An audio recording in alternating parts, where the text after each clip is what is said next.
Buenos días. ¿Cómo están después de sus Buenos vacaciones? días, profe.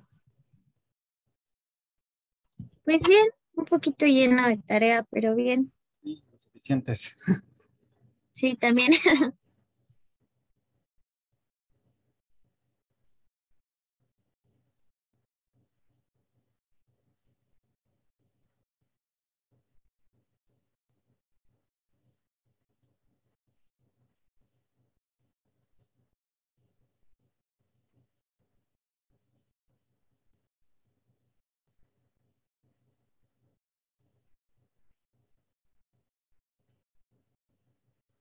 Muy bien. Tenemos una pregunta de las últimas sesiones, de lo que hemos visto.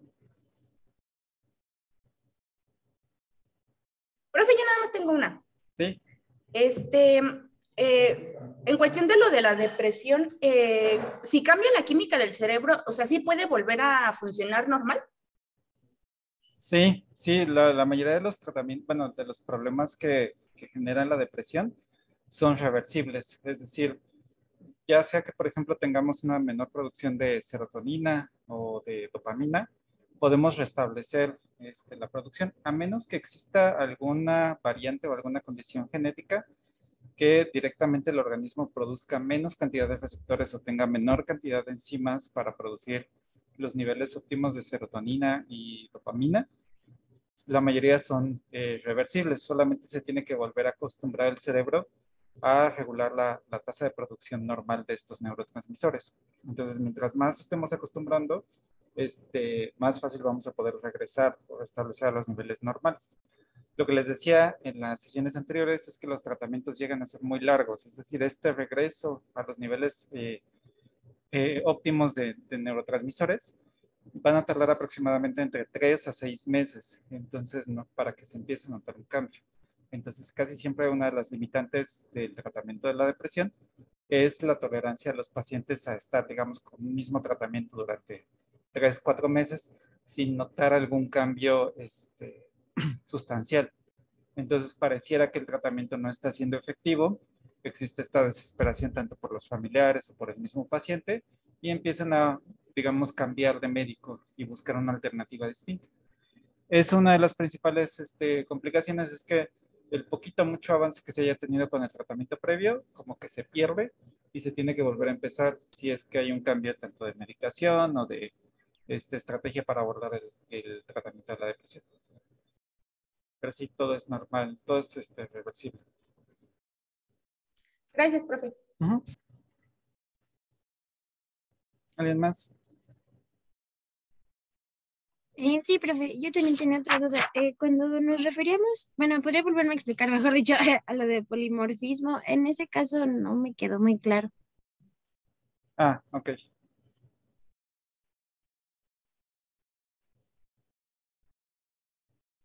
Sí, normalmente un polimorfismo quiere decir que tu condición genética está, digamos, los genes funcionan como ciertos grados de codificación, como esta información que se encuentra almacenada dentro de las células. Entonces, tenemos cierta cantidad de genes que van a codificar para la formación de proteínas. Y ya hemos visto que estas proteínas son las encargadas de la formación o de la ejecución de los diferentes funcionamientos del organismo. Entonces, en un polimorfismo, lo que existe es que hay una variación o hay una pequeña mutación dentro de los genes, ya sea que haya menos producción de estos genes, que por lo tanto se van a convertir en menor cantidad de proteínas, y esto va a generar algunas modificaciones directamente en el funcionamiento. Entonces, ¿qué es lo que pasa con estas condiciones genéticas? Que realmente cuesta mucho trabajo como normalizarlas, porque digamos que de base tenemos menor cantidad de genes o estos genes no van a codificar tantas proteínas como quisiéramos. Entonces siempre vamos a estar como con un retraso, con una disminución de la producción de los elementos necesarios. ¿Qué se hace para regular este tipo de polimorfismos? Los tratamientos clásicos solamente son dar suplementos de lo que esté faltando para normalizarlo. Y ya terapias un poco más modernas son las terapias génicas que intentan inducir o jugar un poquito con el material genético para incrementar la producción de estos genes o por lo menos hacer la regulación necesaria. Entonces eso se define como un polimorfismo, una modificación genética que hace que tengamos más o menos producción de algunas proteínas y eso por lo tanto va a incrementar o disminuir los niveles de los elementos que estén regulando. Ok, sí, gracias, profe. Muy bien, entonces terminamos de ver todos los tratamientos de depresión unipolar, y empezamos a hablar un poquito acerca de trastorno bipolar. Y mencionábamos que teníamos dos tipos de trastorno bipolar, que teníamos bipolar 1, donde los cambios, digamos, como que pueden ser más pronunciados en el estado de manía. Tenemos un caso de trastorno bipolar tipo 2, que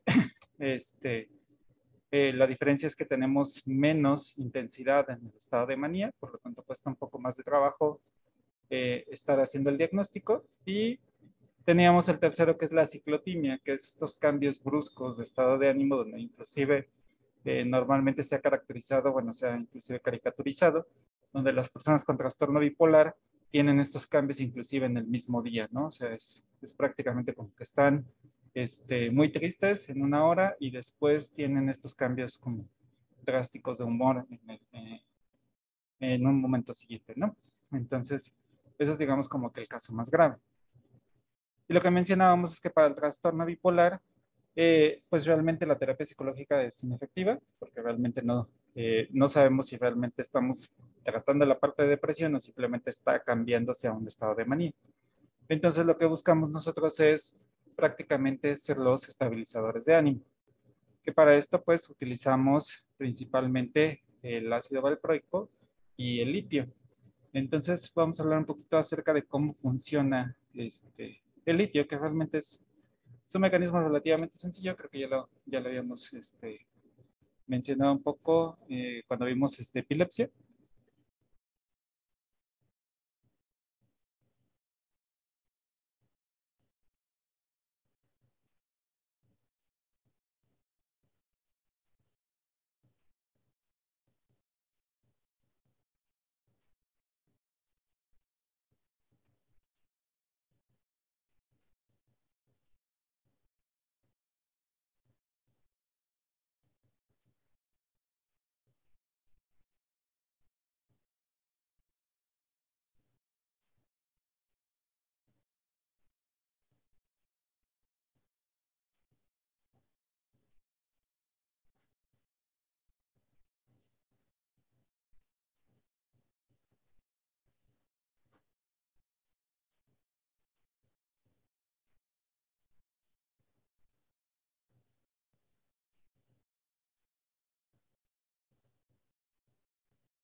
Ok, entonces vamos a hablar exactamente de cómo funciona el litio.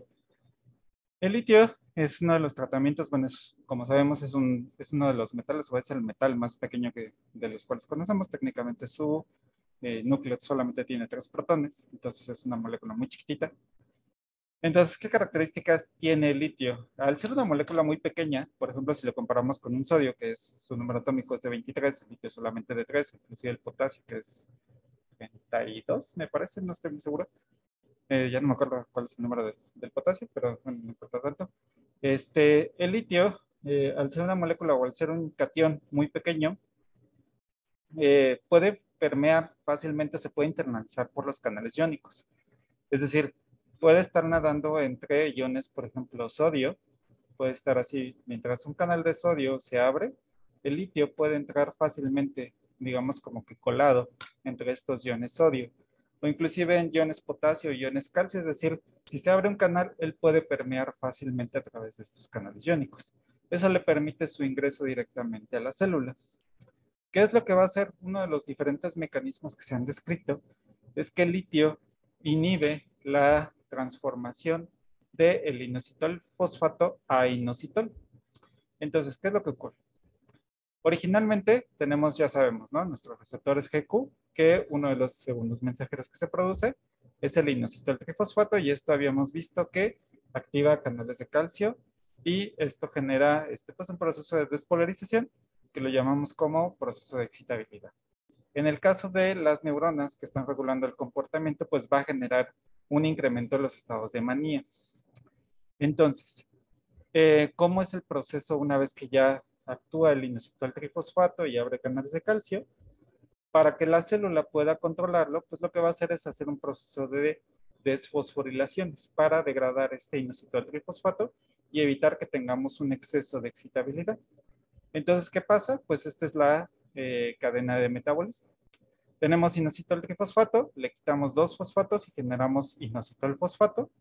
Luego podemos quitar el último fosfato para generar el inositol y este inositol se regenera para formar el fosfatidil inositol bifosfato, que sabemos que es el precursor de IP3 y bueno, ya sabemos que aquí de manera indirecta tenemos también al diacilglicerol, pero vamos a quitarlo para no confundirnos ahorita. Entonces, ese es el círculo, digamos, como de degradación y biosíntesis que tiene estos compuestos fosfatados. ¿Qué es lo que va a hacer el litio? El litio se va a encargar de inhibir a esta fosfatasa. Hay una fosfatasa aquí, no importa tanto el nombre, es una inositol fosfatasa, que lo que hace es quitar directamente estos fosfatos de estos inositidos. Entonces, ¿qué va a hacer? Pues simplemente va a bloquear este proceso. Entonces, ¿qué es lo que va a ocurrir? Que el inositol fosfato se va a empezar a acumular. Entonces tenemos aquí una acumulación porque estamos, digamos, como que previniendo o evitando esta cadena de producción.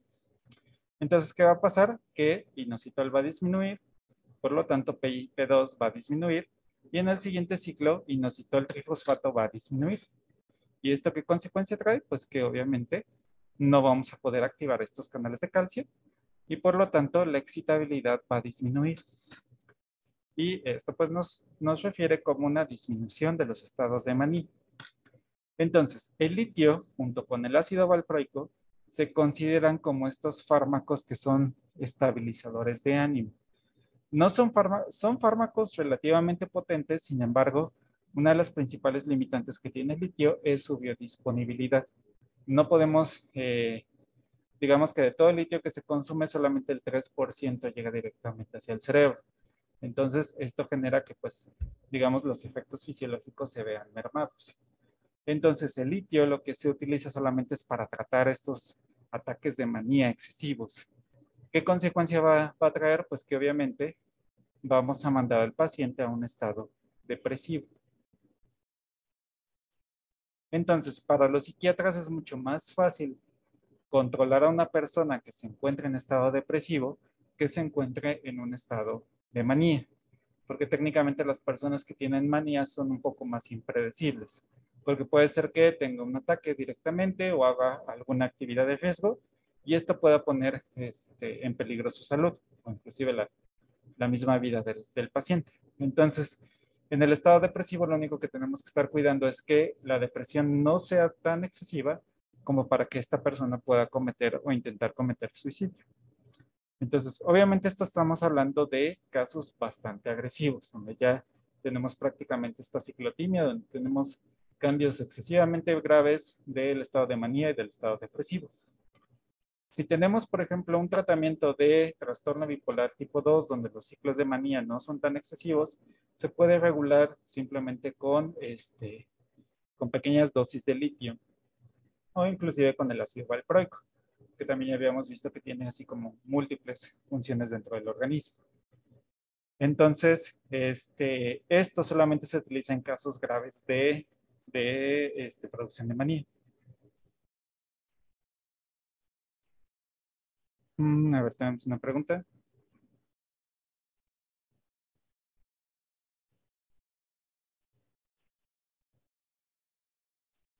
No, técnicamente el tratamiento que se le va a dar a las personas con trastorno bipolar van a ser fármacos que disminuyen los estados de manía. Entonces, ya sea ácido valproico o litio para, digamos, mandarlo a depresión. En depresión se puede utilizar algún antidepresivo, aunque no es tan recomendable, porque esto puede detonar nuevamente que la persona regrese a un estado de manía.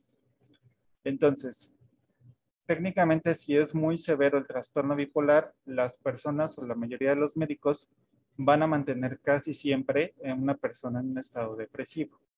Entonces, de aquí lo que se puede hacer es, por ejemplo, para normalizar un poco la depresión, es no utilizar tantas herramientas farmacológicas, sino hacer, por ejemplo, actividades que vayan estimulando de manera progresiva la liberación de ciertos neurotransmisores excitadores, pero que no sea un fármaco que pueda detonar nuevamente para regresarlo a un estado de manía. Entonces, digamos como que tratan de mantenerlo en depresión, pero no tan depresión, ¿no? Como que no tan grave este estado depresivo.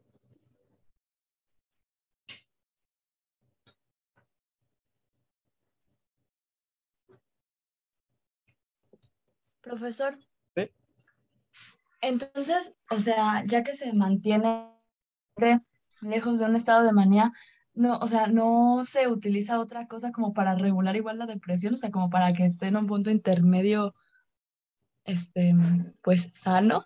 Ajá, sí, rara vez se llegan a utilizar estos fármacos depresivos, antidepresivos, porque nuevamente vamos a regresar. Entonces tenemos, por ejemplo, la manía, tenemos un incremento de dopamina, de serotonina y de noradrenalina. Y en el caso de la depresión, tenemos pues la disminución de estos. Bueno, vamos a poner principalmente, bueno, sí, de los tres. Entonces tenemos disminución de dopamina, serotonina y noradrenalina. Entonces, los tratamientos para depresión habíamos visto que son inhibidores de la recaptura de noradrenalina y de serotonina. Entonces, si estos fármacos antidepresivos son potentes, por ejemplo, habíamos visto que el haloperidol era un fármaco muy potente, lo que va a pasar es que lo vamos a regresar nuevamente a un estado de manía. ¿Qué se puede hacer? Por ejemplo, si esta depresión llega a ser muy grave, podemos utilizar algún antidepresivo que sea débil. Por ejemplo, tal vez duloxetina. Que habíamos visto que es un inhibidor tanto de serotonina como noradrenalina, pero que no es tan potente. Entonces, ¿qué va a pasar? No vamos a curar la depresión, pero vamos a evitar que esta depresión sea tan grave que la persona esté en un estado que corra peligro para intentar un suicidio.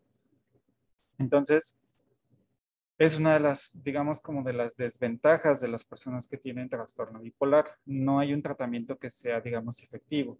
Se tendría que estar medicando constantemente y el psiquiatra tendría que estar identificando exactamente en qué punto se encuentra la persona. Si se encuentra en un estado de manía o si se encuentra en un estado de depresión. Entonces, también, bueno, recordemos que muchos de los antidepresivos, que no son tan potentes, tienen varios efectos metabólicos importantes. Entonces, digamos como que es este juego de ver cómo estar cuidando la salud del paciente. Sí, arriesgarlo un poco con muchos tratamientos, más o menos tratar o cuidar los demás órganos para que no no generen tanto estrés, o directamente prevenir que algunos de los estados psiquiátricos estén, digamos, como que desnivelados. Entonces es como un juego constante.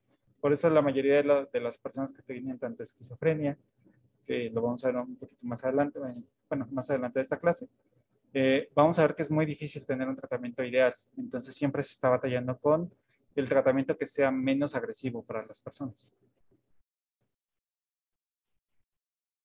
Sí, exactamente. Bueno, pregunta a unas compañeras que si la bipolaridad es controlable y la depresión es curable. Sí, exactamente. La bipolaridad se puede controlar porque normalmente los trastornos bipolar ya vienen de una condición genética, mientras que en el trastorno de depresión unipolar es una condición que puede ser tanto genética, pero también puede haber un acontecimiento que pueda detonar estos ataques depresivos.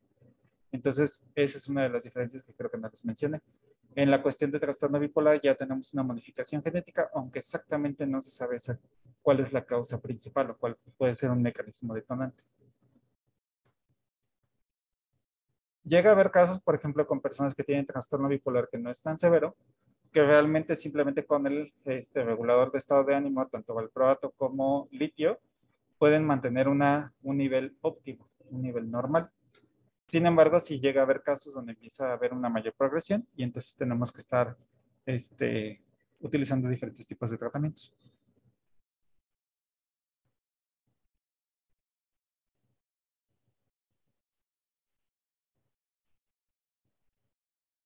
Sí. En el trastorno bipolar tenemos una condición genética que lo que está haciendo es que tengamos una modificación directamente desde las estructuras. Mientras que la depresión unipolar, la depresión tradicional que conocemos, puede haber una condición genética, es decir, un familiar puede tener depresión y esto se puede heredar, que ya habíamos visto que se hereda hasta 3 veces más, o existe un 60% más de probabilidades de heredar este trastorno bipolar, pero también puede haber una condición que detone este trastorno bipolar, como habíamos mencionado. Puede haber, por ejemplo, un acontecimiento que sea muy fuerte para la persona que puede inducir a un estado de depresión, como puede ser la pérdida de un familiar, algún ataque, algún evento que sea demasiado traumante, puede generar estos episodios de depresión. ¿Ok?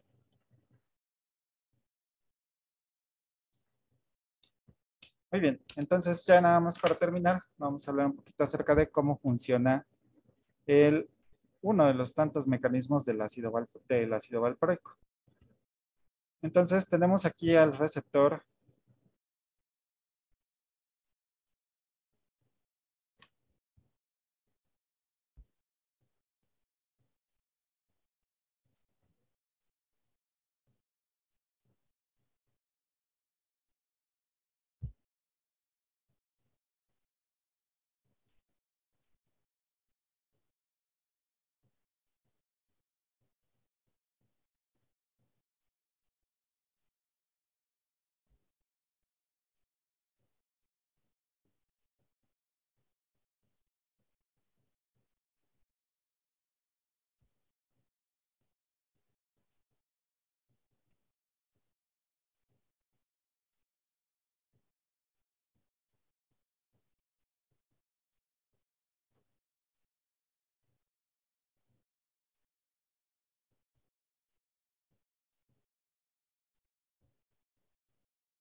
Ok, entonces, uno de los principales factores de crecimiento neuronal es el factor BDNF, que prácticamente, bueno, viene de las siglas en inglés, que es factor neurotrófico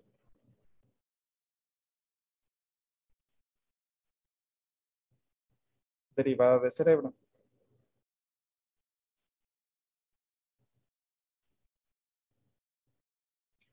Entonces, el BDNF es uno de los principales factores que van a regular estos procesos de tanto producción de nuevas dendritas, que son estas pequeñas estructuras, o inclusive pequeñas formaciones de neuronas para favorecer este proceso de sinapsis. Entonces, el BDNF genera tanto la regulación funcional de las neuronas, regula la extensión de estas ramificaciones de los mismos axones y permite la regulación también del funcionamiento y degradación del control de apoptosis en las neuronas. Entonces, tiene muchos elementos importantes que van a estar regulando principalmente esta producción, este crecimiento de árboles neuronales. Este receptor, el receptor que está acoplado al BDNF, es un receptor de tirosina sinasa. Entonces recordemos que estos receptores lo que generan es un proceso de fosforilaciones o autofosforilaciones consecutivas. Entonces simplemente aquí les mostré la cadenita de cuáles son uno de los principales elementos que van a estar fosforilándose. El primero que va a estar regulando es una enzima muy conocida que es PI3K, que es prácticamente una fosfatidilinositol sinasa. Después de esto va a fosforilar a otra proteína que es AKT, que también, bueno, digamos que AKT es el nombre tradicional que se les da, pero el nombre correcto sería PKB, que es, ya sabemos, una variante de tanto PKC como PK, que es una enzima que va a estar fosforilando otras proteínas. ¿Y cuál es la proteína final que va a estar regulándose? Pues va a ser una proteína multifuncional que es GSK3 beta. GSK3 beta tiene diferentes blancos moleculares. Entonces solamente les menciono cuáles son algunos para que tengan el dato. No tienen que memorizárselos, solamente es para como informativo. Tenemos factores que van a estar regulando, por ejemplo, procesos de apoptosis, como es el caso de VAX, que esto directamente va a estar regulando el proceso de la liberación del citocromo C, que esto va a inducir la apoptosis. Entonces, apoptosis se denomina como una muerte neuronal programada, una muerte celular programada.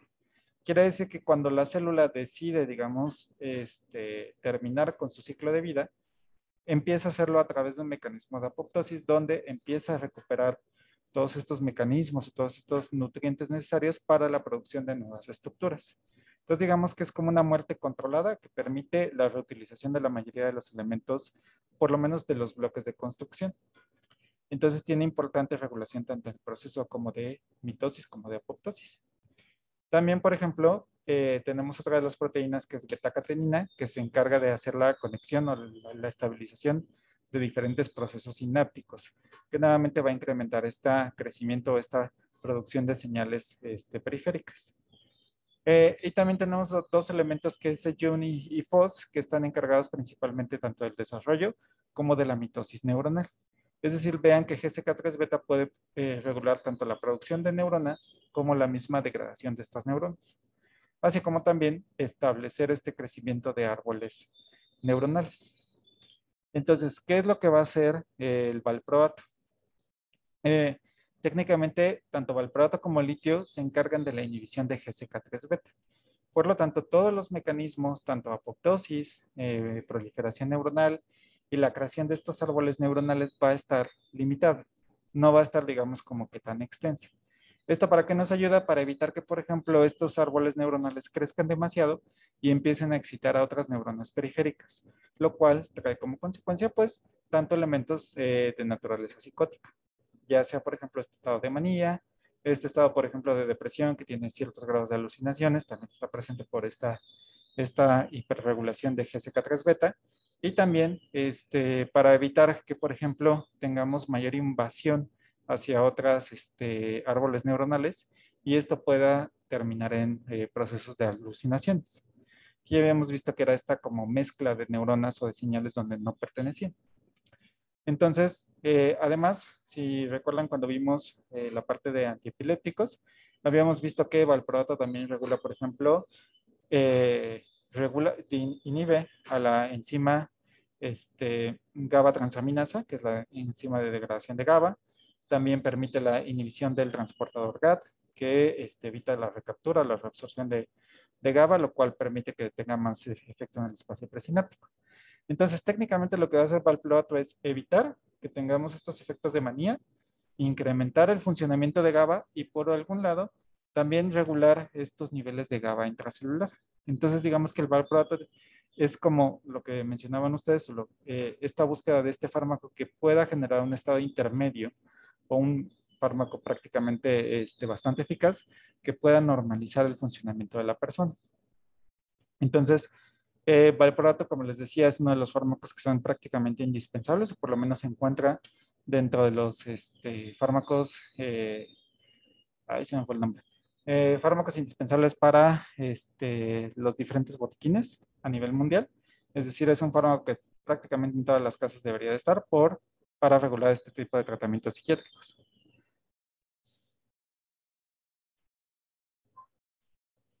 Ok, sí, la parte de psicosis, cuando viene con las personas que tienen depresión, puede ser por dos causas. Lo vamos a ver, justo ahorita lo vamos a ver. Cuando ya tenemos, por ejemplo, crisis psicóticas con una persona con depresión, quiere decir que la depresión unipolar no es la causa original de este paciente, sino que ya estamos apostando por una persona que puede tener esquizofrenia o puede tener indicios de esquizofrenia. Entonces, justo ahorita, Claudia, vamos a mencionar cuáles son las características de una persona que tiene esquizofrenia y por qué ciertos elementos convergen directamente dentro de estos estados depresivos. Normalmente en la depresión, salvo que sea, más bien, me regreso. Para que exista un brote psicótico en una persona con depresión, puede ser por dos cosas. Uno, que sea una patología asociada, como puede ser esquizofrenia, y dos, puede ser que el mismo medicamento que esté consumiendo pueda inducirle ciertos estados alucinógenos. Si no hay ningún fármaco que pueda degenerar este estado psicótico o este estado de alucinaciones, entonces posiblemente estamos hablando de un estado de una persona con esquizofrenia, con tendencias de esquizofrenia. Entonces ya sería un aborde o un tratamiento diferente para este tipo de pacientes. Pero normalmente la depresión unipolar no presenta alucinaciones.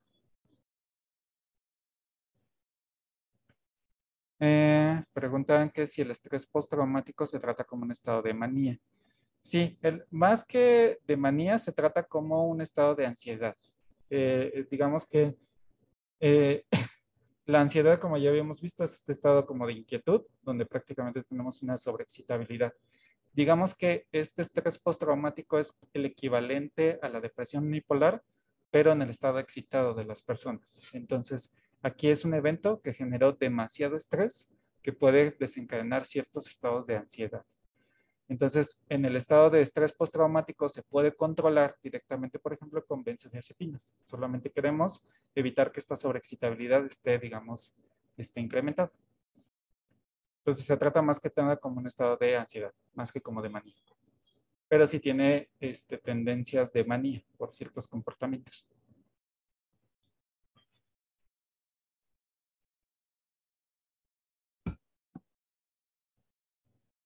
Ok, entonces, preguntas de esta parte.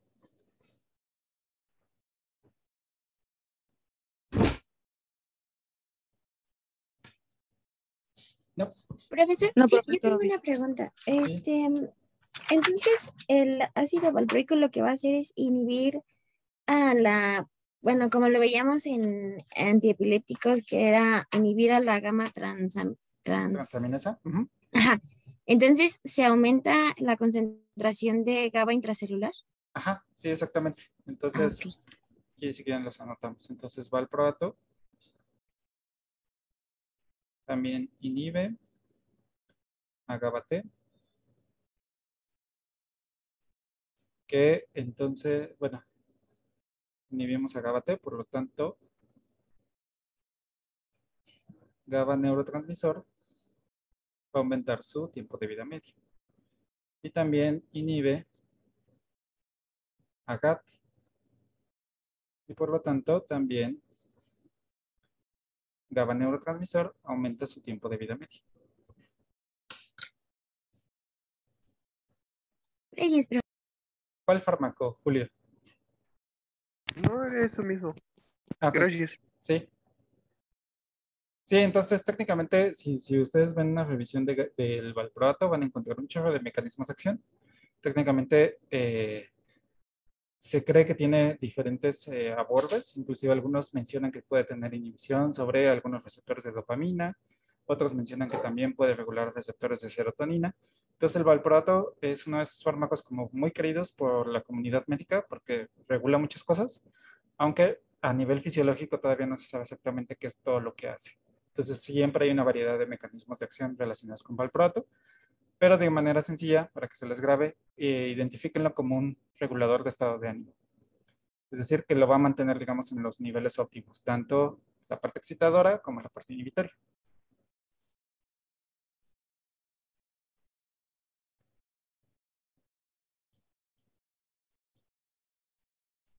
Muy bien. Entonces, si no hay más preguntas, con esta parte cerramos todo lo que es trastorno bipolar y depresión unipolar. Y vamos a hablar de otra patología que es la esquizofrenia.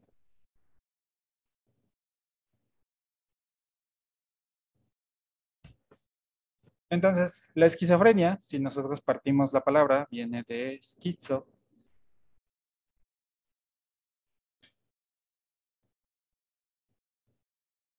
que significa división, división o partición, y frenos significa mente. Entonces, la esquizofrenia podríamos identificarla como una partición, una bifurcación de la mente. Entonces, las personas que tienen esquizofrenia tienen un trastorno psicótico, es decir, tenemos una alteración fisiológica dentro del organismo. La esquizofrenia, nuevamente, no sabemos cuál es su causa.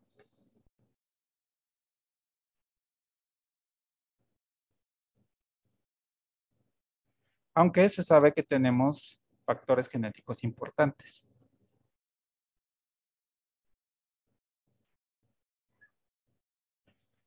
De hecho, se han identificado como 5 genes que están relacionados con el desarrollo de la esquizofrenia. En el caso de la esquizofrenia, tenemos, digamos, diferentes mecanismos que están relacionados para la expresión de la esquizofrenia. Entonces, las personas que tienen esta patología normalmente están sufriendo una excesiva excitación dentro del sistema nervioso central. Entonces, se parece un poco a la parte de epilepsia. De hecho, algunos mecanismos que se generan en personas que tienen epilepsia también se presentan en esquizofrenia. Entonces, uno de los principales elementos que se ha visto que tenemos, digamos, alterados van a ser los neurotransmisores.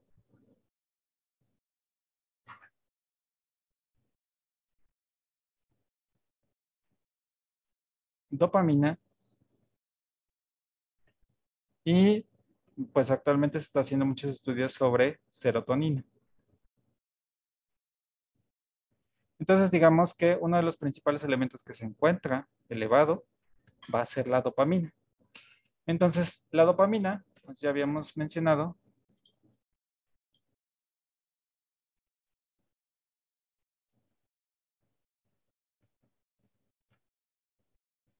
tenemos diferentes tipos de receptores.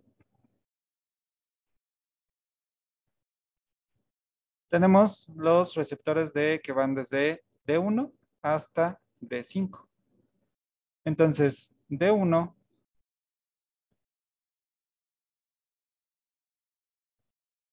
y D5 están acoplados a proteínas GS, mientras que D2, D3 y D4 están acoplados a proteínas GI. Entonces, principalmente lo que se ha visto es que tenemos una alteración de este tipo de receptores, ya sea tanto receptores de tipo D2 y D3. Entonces, ¿qué es lo que hace la dopamina? La dopamina es uno de estos neurotransmisores que se encarga principalmente de regular la liberación de otros neurotransmisores. Entonces, habíamos visto que la dopamina, en las primeras clases, por aquí tengo la diapositiva, y por aquí está.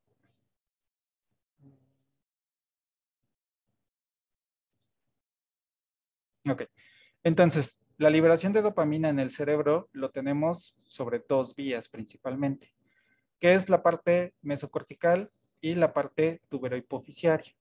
Entonces, en la parte mesocortical vamos a encontrar principalmente el control motor. La parte mesocortical lo que nos permite es desarrollar ciertas habilidades manuales, como por ejemplo, la parte por ejemplo, las personas que tocan algún tipo de instrumento o que tienen alguna, se les facilita eh, ciertas actividades como por ejemplo la escultura, la pintura o inclusive la parte de la música, pues van a estar desarrolladas esta vía mesolímbica que regula, por ejemplo, principalmente coordinación y el procesamiento con otros elementos relacionados. La parte nigroestriada se encarga principalmente de la parte de memoria, la parte de integración de pensamientos y la parte de toma de decisiones. Tenemos una vía extra que es la parte mesolímbica, que principalmente es la parte secretora. Esta parte se encarga sobre todo de la liberación de ciertas hormonas. Van a ser tanto hormonas de crecimiento, hormonas como la prolactina, hormonas tanto a nivel de glucocorticoides. Entonces, digamos que tiene también esa parte de liberación o de regulación hormonal. Entonces, de manera general son estas 3 áreas, ¿no? Entonces, la parte motriz, la parte de integración neuronal y la parte secretora de hormonas. Entonces, ¿qué es lo que pasa, por ejemplo, con las personas que tienen esquizofrenia? Tienen alteraciones sobre los receptores de tipo dopaminérgicos. Sobre todo, hay un incremento en la actividad de los receptores D2 y D3, que son de tipo inhibitorio. Entonces, ¿qué va a pasar? Que no va a haber una liberación adecuada de dopamina. Por lo tanto, lo que se observa es que tengamos una disminución o una alteración tanto en la coordinación motora, es decir, que disminuyamos nuestras actividades, que se disminuya la velocidad de interpretación o de percepción mental y que también tengamos alteraciones a nivel secretor. Entonces, esto va a generar una descompensación importante a nivel general, no solamente a nivel neuronal, sino también a nivel fisiológico. Entonces, muchas veces las personas que tienen esquizofrenia también tienen desórdenes o trastornos importantes a nivel metabólico, que es lo que vamos a ver un poquito más adelante. Entonces, en el caso de la esquizofrenia, no solamente es la parte de dopamina la que se encuentra afectada, se ha visto que, por ejemplo, también otros neurotransmisores como serotonina o histamina también se encuentran directamente moduladas. Sin embargo, parte de la estrategia que se ha dado para el control de estas personas con esquizofrenia, pues ha sido atacando directamente los receptores dopaminérgicos. Entonces, se sabe que es como que lo que sí puede funcionar muy bien. Sin embargo, sabemos que la dopamina pues regula la liberación de otros neurotransmisores. Entonces puede ser que en este tratamiento farmacológico estemos regulando otras funciones que realmente se encuentran alteradas con el desarrollo de esta patología. Entonces, vamos a ver exactamente qué es lo que pasa o cuáles son las características de las personas con esquizofrenia.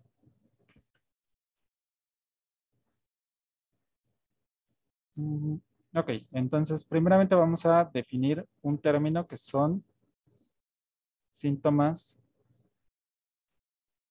positivos. Bueno, no, mejor vamos a ver mejor cómo es el proceso de la enfermedad y ahorita regresamos a los síntomas positivos. Entonces, en una persona con esquizofrenia,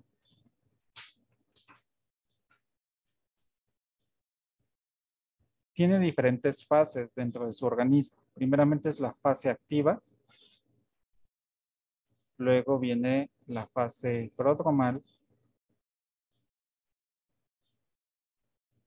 y termina con la fase residual. Y esto se puede volver un ciclo. Entonces, ¿qué quiere decir esto de fase activa, fase prodromal y fase residual? La fase activa es donde prácticamente tenemos la parte más caótica de la enfermedad. Aquí es donde vamos a empezar a tener la presencia de los síntomas positivos.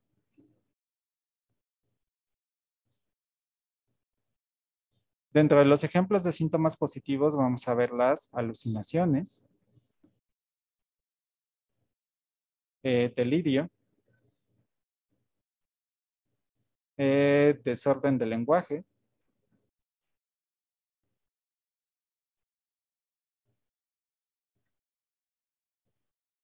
desorden de comportamiento,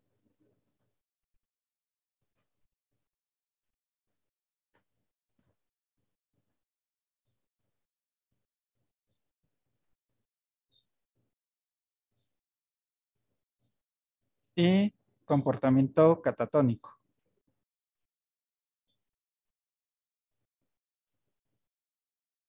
Después de esto, ahorita vamos a mencionar cada uno de estos elementos.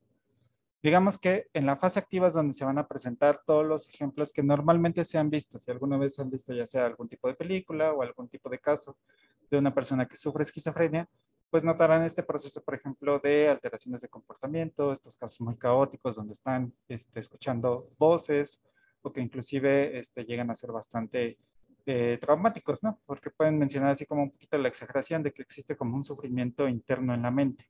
Entonces, digamos que eso es donde se genera toda la parte más estresante, que es la fase activa. Después vamos a pasar a una fase prodromal. En la fase prodromal principalmente vamos a tener pérdida de memoria.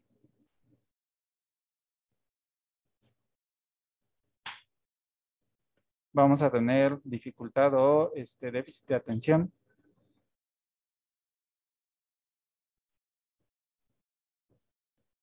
Y vamos a tener, bueno, principalmente algo que llamamos como síntomas cognitivos.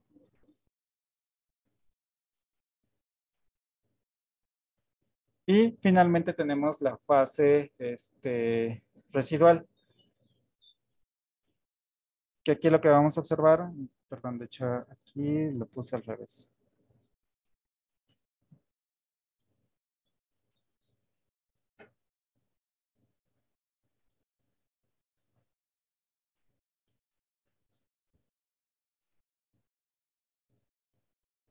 La fase residual es estos síntomas cognitivos y la fase prodromal es donde vamos a ver los síntomas negativos.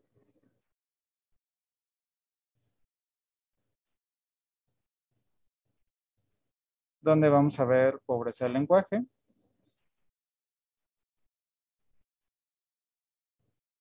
Comportamiento depresivo.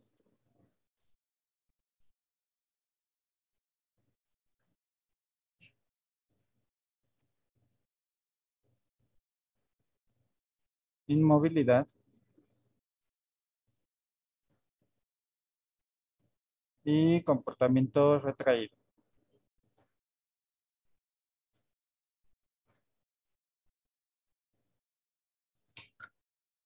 Entonces, vean que es prácticamente un ciclo. Tenemos alteraciones, gracias.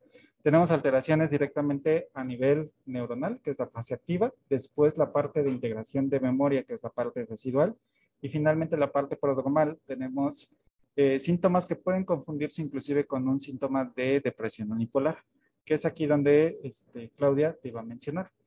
Una persona que está, por ejemplo, en una fase prodromal, posiblemente sea porque está previo a la activación de un estado psicótico. Es decir, si se genera, por ejemplo, estas condiciones que se pueden confundir con una depresión unipolar, se puede mantener mucho tiempo esta persona en esta fase prodromal, pero eventualmente puede recaer en una fase activa, donde ya se empiezan a generar este proceso de alucinaciones. Entonces, técnicamente, la presencia de estas alucinaciones nos va a dar la pauta de que realmente esta persona ya tiene un estado psicótico. Es decir, que ya puede catalogarse como una persona que presenta esquizofrenia, más que una persona que solamente sea depresiva unipolar. Porque realmente ya vimos como cuáles son las características que generan el diagnóstico para una depresión unipolar. Pero aquí ya tenemos un elemento extra. Entonces ya el manual, el DSM, ahorita vamos a ver cómo lo cataloga, pero ya está, digamos, como que pertenece más, un poco más a un estado de esquizofrenia. Entonces ya se considera como una depresión con estados psicóticos. Entonces, vamos a definir exactamente qué es un síntoma positivo. ¿De dónde sale este término de síntomas positivos y síntomas negativos? Entonces, nosotros cuando mencionamos un síntoma, quiere decir que parte de una función fisiológica. Me explico. Si yo les menciono, por ejemplo, que tienen taquicardia, que quiere decir que hay un incremento en la frecuencia cardíaca, digamos que podemos regresarlo a una función normal, podría ser normocardia, donde significa que la frecuencia cardíaca está dentro de los límites normales. Es decir, aquí podemos entrar desde 60 latidos por minuto. Y este es el funcionamiento normal del corazón. Y una taquicardia quiere decir que estamos por encima de estos 60 latidos por minuto. Bueno, sabemos que la taquicardia ya es mucho más, que puede ser hasta, bueno, vamos a ponerlo arriba de 80 latidos por minuto. ¿No? Entonces, los límites son entre 60 y 80 latidos por minuto. Y podemos irnos también para abajo, donde tenemos una bradicardia. Y esta está por debajo de los 60 latidos por minuto. Entonces, un síntoma quiere decir que es una alteración de un proceso fisiológico normal. Un síntoma positivo significa que no hay esta relación normal. No existe un proceso fisiológico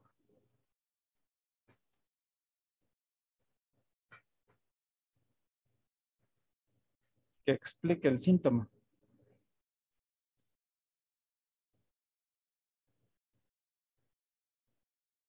Esa es una de las principales características de los síntomas positivos. Entonces vamos a ver cuáles son los síntomas positivos que ya les mencioné. ¿Podría regresarle tantito, profesor, por Sí, favor? claro. Entonces, el más sencillo de todos, las alucinaciones, que es un síntoma positivo. Quiere decir que una alucinación, ya lo habíamos mencionado, es un proceso donde la persona tiene esta distorsión de la realidad. Es decir, percibe información donde no existe. Por ejemplo, puede ver imágenes que no están presentes, puede escuchar sonidos que no están siendo emitidos por algún objeto, o puede tener percepciones físicas que no están ocurriendo. Por ejemplo, sentir que a lo mejor un animal está caminando por su piel, pero a la hora de voltear, pues no hay un elemento que esté detonando este efecto.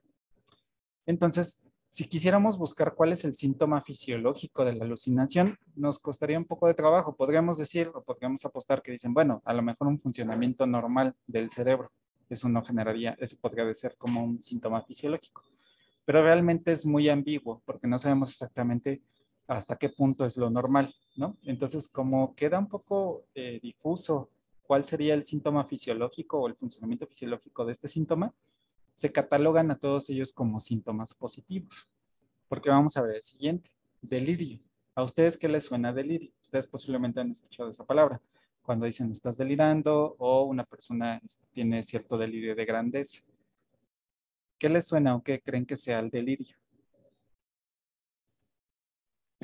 Como una distorsión de la realidad. Como una desorientación.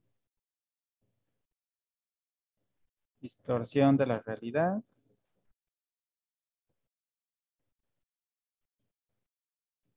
Cuando pierdes conciencia, ¿ok?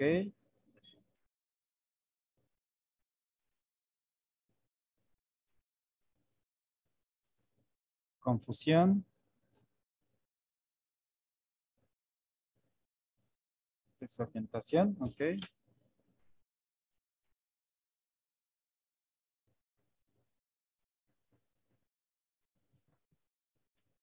Ok. La definición formal de delirio es la creencia de algún evento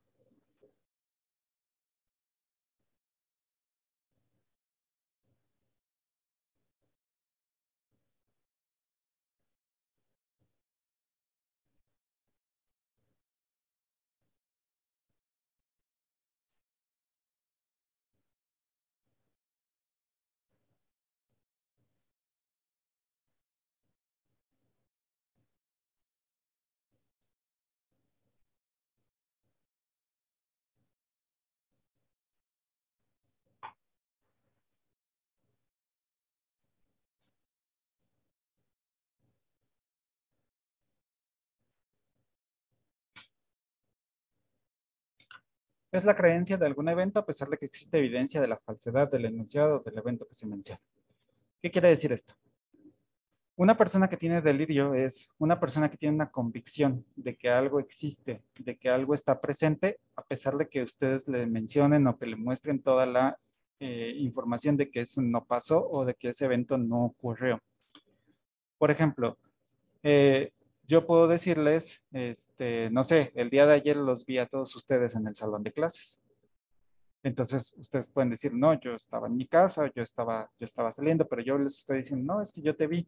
Realmente yo vi cómo estábamos ahí en el salón de clases. Tú estabas sentada en el primer lugar, tú tal. Y entonces les doy toda una estructura, toda una información, una historia de lo que ocurrió. Entonces, a pesar de que ustedes, por ejemplo, me pueden decir, mire, aquí está una foto de donde estoy cada uno de ustedes con sus familiares, yo les voy a decir, no, es que esa fotografía es falsa o esa fotografía está manipulada. Entonces, esta convicción es una persona que tiene delirio.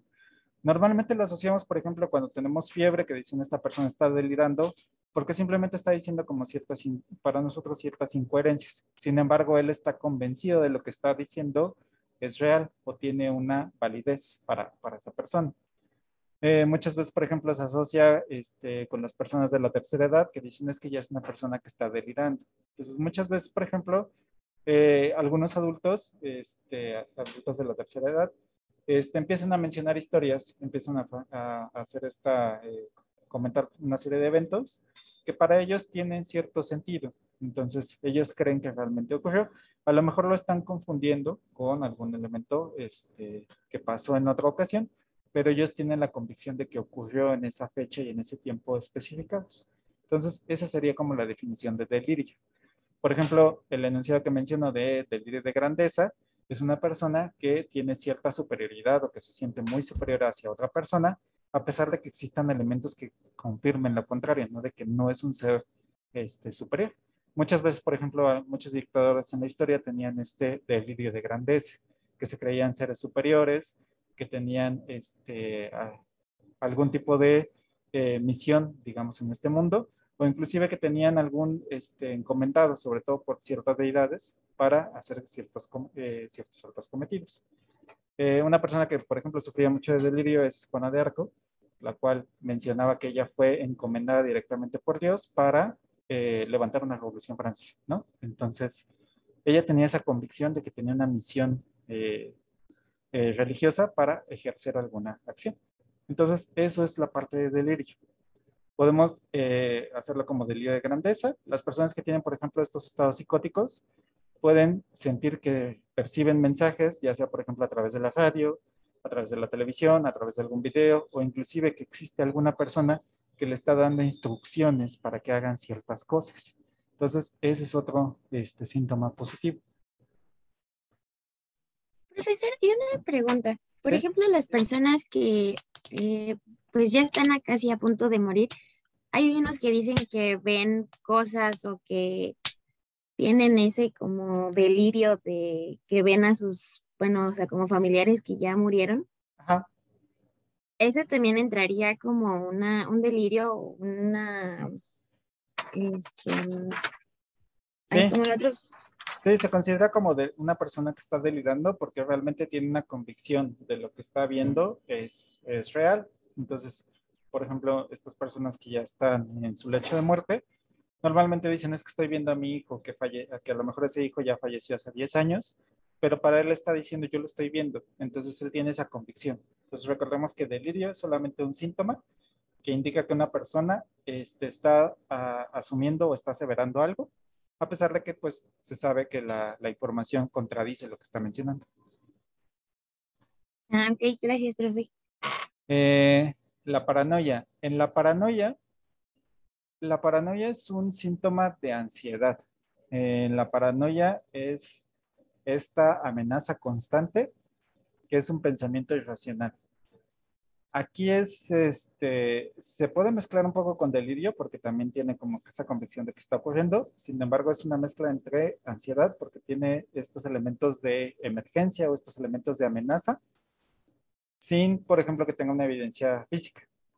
La diferencia con la paranoia es que, por ejemplo, tú puedes como que intentar tratar con la persona y podemos, o inclusive se puede como tranquilizar a esta persona si no es tan agresivo el caso. Como por ejemplo unas personas que tienen, por ejemplo, una fobia, aracnofobia, o que inclusive sufrieron algún tipo de estrés, que ya tienen este miedo irracional, se puede estar tratando y se puede como digamos controlar. Entonces, la diferencia de paranoia con la parte de delirio es que la paranoia sí puede como ser controlada. Porque muchas veces, por ejemplo, en la paranoia, la diferencia es que si tú muestras toda la evidencia sustancial de que lo que dice es infundamentado, normalmente puede generar cierto estado como de tranquilidad a la persona.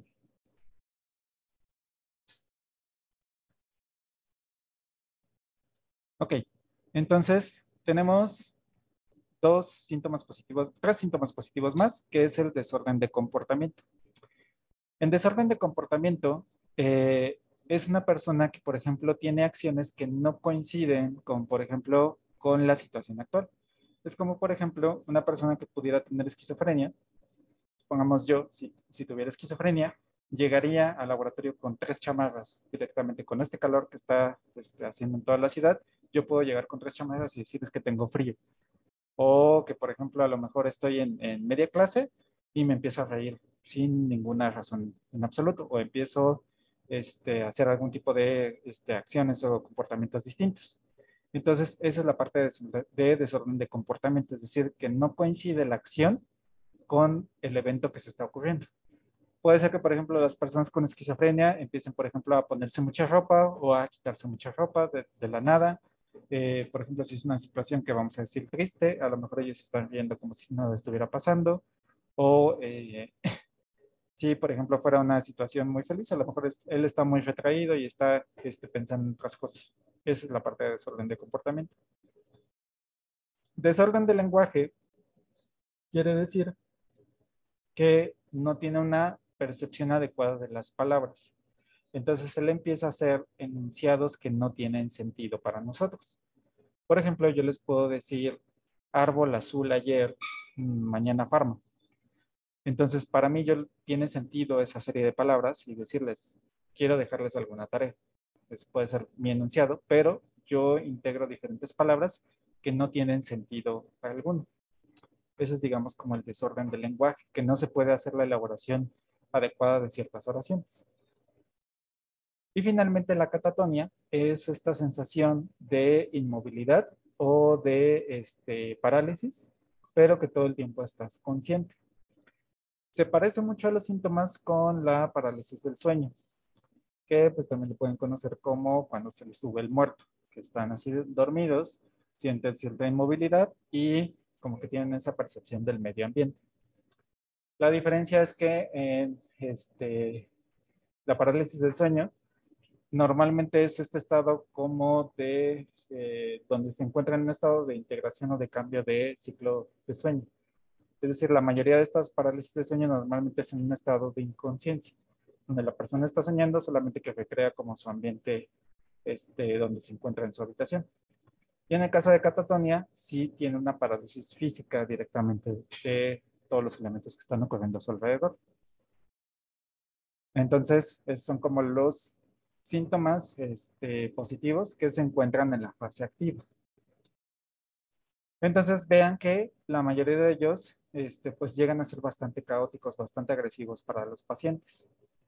Después de eso, tenemos una fase residual, es decir, una vez que ya está sobrecargada la excitación del cerebro, digamos como que se cansa ese cerebro y lo mandamos a la fase residual.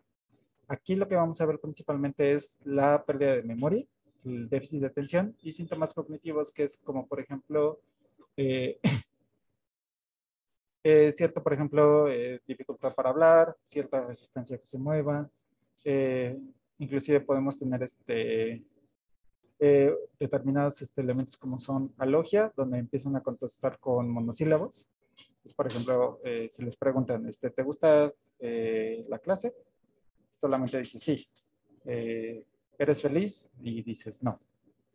Entonces ahí digamos como que en la fase residual ya no integras como más oraciones, solamente estás como, la mente se encuentra como muy cansada. Y finalmente tenemos la fase prodromal, donde vamos a encontrar síntomas negativos. Aquí vamos a encontrar, por ejemplo, pobreza del lenguaje, también va a haber muy poca interacción con las personas, comportamiento depresivo, inclusive como un comportamiento retraído, es decir, que no van a interactuar con las personas, e inclusive van a tener cierta resistencia a moverse o van a estarse estáticos por mucho tiempo. Entonces, la fase prodromal normalmente se confunde un poco con la parte de depresión unipolar. Entonces, normalmente la persona con esquizofrenia sigue estos ciclos. Entonces, inclusive hay personas que se saltan de la fase activa a una fase prodromal sin llegar a una fase residual. Entonces, pueden estar en esta fase activa, prodromal, o hay otras personas que sí tienen como que todo este ciclo continuo.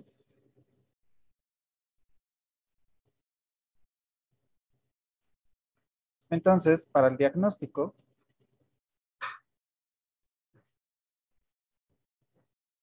tiene que tener por lo menos 2 síntomas activos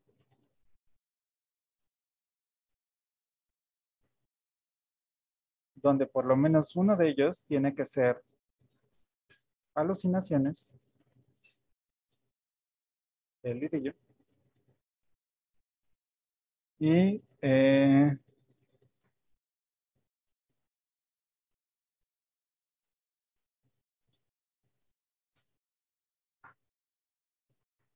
ya está.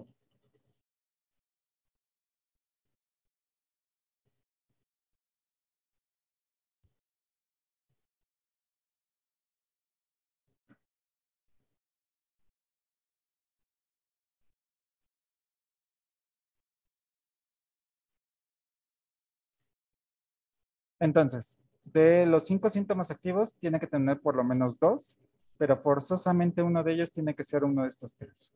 Pues prácticamente para hacer un diagnóstico de esquizofrenia tenemos que tener alguno de estos síntomas activos y podemos tener 3 síntomas,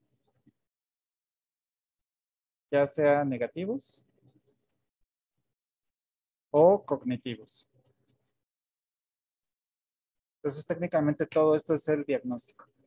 Prácticamente una persona que ya tiene alucinaciones o tiene delirio ya es candidato para que sea catalogado como una persona con esquizofrenia.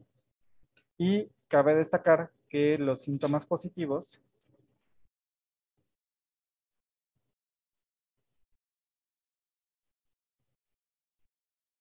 no tienen que ser ocasionados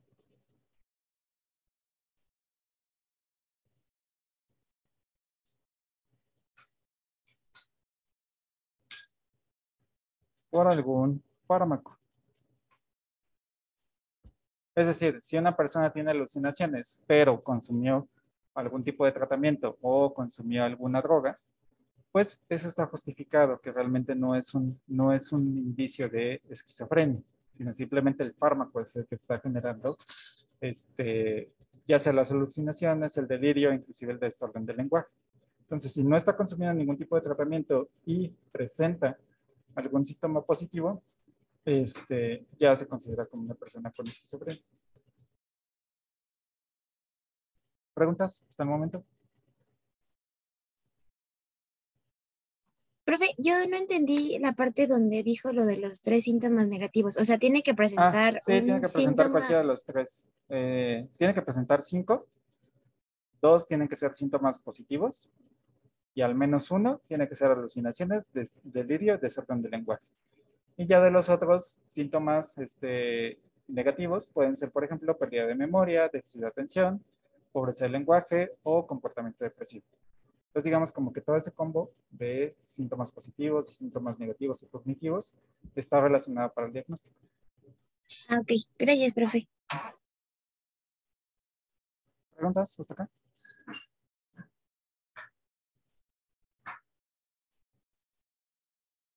Sí nos da tiempo. Entonces, les voy a poner un video de un caso, bueno, es un video de TikTok, donde esta persona muestra un poco sobre, sobre cómo es el caso de ella que tiene esquizofrenia. Pues para que tengan un poquito más de noción de qué es lo que le pasa a una persona, un paciente con esquizofrenia. Entonces le adelanté un poquito, nada más para no ser tan largo el video. Menciona que ella es una estudiante de la NASA, principalmente se encarga de la evaluación de procesos de astronomía, se encarga del estudio de diferentes tipos de estrellas. Entonces aquí menciona un poco acerca de su vida como estudiante. I know what you guys must be thinking. What a nerd. Nerd alert! Well, for the longest time, this nerd had a secret that I was too scared and too embarrassed to tell anyone. That secret is that I have schizophrenia. But what is schizophrenia? It's important to think of schizophrenia sort of as an umbrella-like diagnosis. NAMI shows these different symptoms as ways you could diagnose having schizophrenia, such as delusions and hallucinations being sort of the hallmark type of characteristics. But it's very important to know that a person could have schizophrenia and not have delusions and not hallucinate. Each person's story with schizophrenia is unique to their own. Today, I'm going to be talking about my story with schizophrenia. It's been thought of that I've had schizophrenia all of my life, but it became very prevalent my junior year of high school and then just snowballed into college. February of 2014, my freshman year of college, my life changed when I tried to take my own life through suicide. Why, you ask? Because my life had become a waking nightmare. The following images have been edited using Microsoft Artistic Effects because they are just too triggering for me. At this time, I had started hallucinating. I started seeing, hearing, and feeling things that weren't there. Everywhere that I went, I was followed around by a clown that looked very similar to the Stephen King's adaptation of It. Everywhere that I went, he would be giggling, taunting me, poking me, and sometimes even biting me. I would also hallucinate spiders, sometimes little spiders, and these are actually the most obtrusive sometimes because we see little spiders in real life, so sometimes this is the only time I ever have difficulty discerning whether it's a hallucination or real life. I'm very good at knowing when I'm hallucinating, and I know that it's a chemical imbalance inside of my head. I don't give these hallucinations even names. I also hallucinate giant spiders, though. One spider in particular comes to mind. It was rather large, leathery skin, dark, black legs, and yellow body. And no voice ever came out of its mouth. However, when it moved its legs, the creaking of the legs sounded like young children laughing. It was very disturbing. But it started becoming unbearable when I started hallucinating this girl. She looked sort of like in the movie The Ring. The thing with her is she was able to continue on conversations with herself and would know exactly what to say and when to say to chip away at my insecurities. But worse was she would also carry a knife around with her, and she would stab me, sometimes in the face. This made taking tests, quizzes, and doing homework in general extremely difficult to impossible when I was in college. Sometimes I wouldn't even be able to see the paper in front of my face because I was hallucinating too much. I don't usually speak so openly about my hallucinations because people usually look at me in fear after I tell them what I see. But the thing is, I'm not much different than the rest of you. We all see, hear, and feel things when we're dreaming. I'm just someone who cannot turn off my nightmares even when I'm awake. I've been hallucinating now obtrusively for about over 4 years. So I've gotten very good at just pretending I'm not seeing what I'm seeing or ignoring them. But I have triggers, such as seeing the color red is very triggering for me. I don't know if you guys noticed this or not, but they changed the carpet that I'm on. They changed it to a black carpet instead of red. I sort of laugh at my life a bit like a dark comedy, because of course, the only color combination that I have issues with is red and white. What is Ted's colors? Really, people? But I have issue with those colors because those are the colors that the clown has, red hair and white skin. And how I'm able to ignore him is I just don't look at him, but I'm able to know where that hallucination is in my peripheral vision because of the bright colors of red and white. But you would never know that I'm hallucinating. The clown is actually in the audience today, and you would never know. On a lighter note, who's looking forward to the Oscars? Hands up? Anyone? Oh, yeah, I knew you guys would be interested in the Oscars. Well, if there were nominations for people just acting normal in everyday life, people who have schizophrenia would definitely be nominated as well. When I first became open about having schizophrenia, it was a shock to even the people closest to me.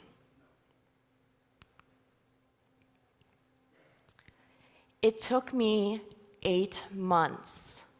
8 months after my suicide attempt to finally get the treatment that I needed. I didn't even have the diagnosis of schizophrenia.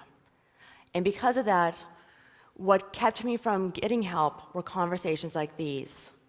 I remember very distinctly within that time on the phone with my mother. I would tell my mom, "Mom, I'm sick. I'm seeing things that aren't there. I need medicine. I need to talk to a doctor." Her response, "No, no, no, no. You can't tell anyone about this. This can't be on our medical history. Think of your sisters. Think of your sisters' futures. People are going to think that you're crazy, people are going to think you're dangerous, and you won't be able to get a job. What I say to that now is don't let anyone convince you to not get medical help. It's not worth it. It is your choice, and it is also your right. Getting medical help was the best decision that I've never made, and I am confident that I would not be here today if I didn't get the proper medical help. This led into my first hospitalization. I've been in the psych ward 4 times now within the past 2 years, 2-ish years. But I still was not open about having schizophrenia until my second hospitalization because the police were involved. One evening, I realized I needed to check myself back in the hospital because I needed some changes in my medication. So I admitted myself into the emergency room. I talked to the doctors. They said, okay, let's fix the meds. You can stay here overnight. It was all good. After the hospital, the brief one-night hospital stay, I came back to my dorm room here at Penn State, and to very concerned roommates, which I understand why they were concerned. If I was in their shoes, I would have been concerned as well. But also the RA and a can-help person. We all talked, and we decided that I needed to have another psych ward stay. And I was okay on going. I wasn't at all refusing, and I was willing to go. But what happened next was inexcusable. They brought police officers into my dorm room in front of my roommates. They patted me down, and I had to convince them not to put handcuffs on me. They then escorted me into a police car that was parked on the road next to one of our most common dining commons, Redifer, where friends were passing by and seeing me put into a police car. By that time, when I came back, the cat was out of the bag. People knew something was up, so I had to set the story straight. I opened up about my schizophrenia through a blog, but I posted all my blog posts on Facebook. And I was amazed about how much support that was out there. And I also realized that there were so many other people just like me. I was actually amazed. A few of my friends opened up to me that they had schizophrenia. Now, I am dedicated to be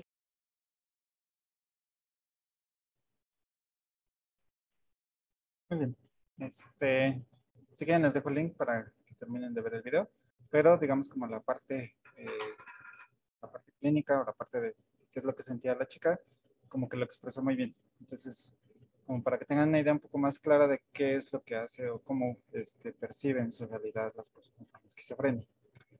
No sé si tengan alguna pregunta de estos últimos minutitos.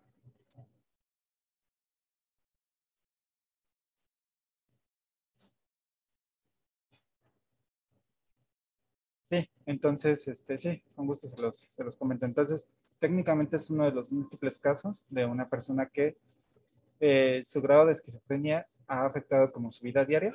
Puede mantener, por ejemplo, una profesión, puede mantener una vida relativamente normal. Digamos que lo que está ayudando bastante es como la medicación y pues nuevamente, así como en el trastorno bipolar, no hay una cura como tal, sino simplemente es como controlar estos episodios y evitar que la fase activa, que es la fase, como les decía, la fase más caótica, pues no avance o no progrese demasiado. Entonces, la siguiente clase vamos a ver un poco más acerca de los tratamientos y sobre todo en qué se van a enfocar del tratamiento de esta enfermedad. Si tengan alguna duda, comentario. Profesor, yo quería proponer una cosa, no sé qué le parezca. Creo que así como en el examen pasado puso el caso clínico, podemos en este caso igual poner como un ejemplo para pues de los 3 casos, o sea, de epilepsia, depresión y del otro, o sea, como para empezar a, pues sí, como a practicar y que no nos cueste tanto trabajo. Sí, voy a ver si tengo ahí unos casos clínicos de enfermedades psiquiátricas, ya los podemos revisar para que sepan más o menos cómo, qué tratamiento sería. Gracias, profe. Sí, a ver, pregunta aquí, Claudia. Sí, bueno, el LSD es un fármaco, bueno, es una sustancia de abuso bastante alucinógena. Digamos, pasa lo mismo que, como les decía, con los sustos y la diabetes, que dicen, si me vas a asustar, me vas a generar diabetes. Lo que ocurre es que con los sustos se libera, bueno, ya sabemos que se libera mucha adrenalina y esta adrenalina dispara la producción de glucosa en sangre para incrementar el metabolismo. Entonces, el LSD lo que hace es activar los receptores de serotonina. Entonces, esto genera procesos de alucinaciones muy fuertes. Entonces, efectivamente, lo que estamos haciendo es que si la persona, por ejemplo, tiene algún tipo de sensibilidad o es sensible a ciertos detonantes, como menciona aquí la chica, que sus detonantes son el color rojo y el color blanco, lo mismo ocurre con el LSD. Estamos induciendo, estamos estresando al organismo para revelar una enfermedad que pudiera estar oculta. Entonces sí, realmente ya personas que tienen algún tipo de antecedente pueden generar tanto epilepsia y también esquizofrenia. Entonces, porque nuevamente lo que estamos haciendo es como que sobreexcitando este cerebro y generamos estos elementos así como caóticos en el organismo.